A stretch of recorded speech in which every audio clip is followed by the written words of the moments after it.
శిలువ విజయ మహోత్సవము.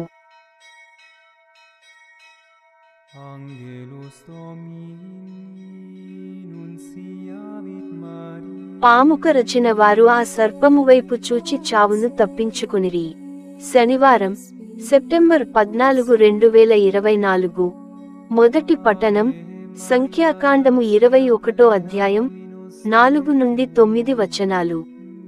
ఇశ్రాయేలీయులు హోరు పర్వతము నుండి కదలి ఎదోమ మండలమును చుట్టిపోవలెనని రెల్లు సముద్రము త్రోవ వెంట పయనమైపోయిరి.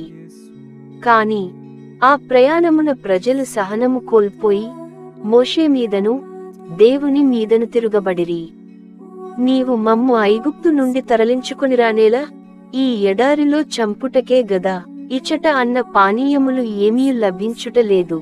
ఈ పాడు కూడు తినలేక చచ్చిపోవచ్చున్నాము అని గొణగుకునిరి. అప్పుడు ప్రభువు విష సర్పములను పంపగా వాని కాటువలన ప్రజలు చాలామంది మరణించిరి.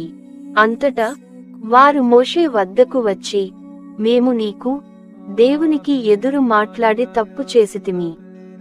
నీవు ప్రభువునకు విన్నపము చేసి ఈ పాముల బెడద తొలగింపుము అని వేడుకునిరి. మోషే ప్రభువునకు మనవి చేసెను.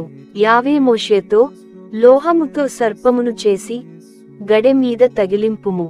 పాము కరచిన వారు ఆ కంచు సర్పము వైపు చూచినచో బ్రతికిపోవుదురు అని చెప్పెను.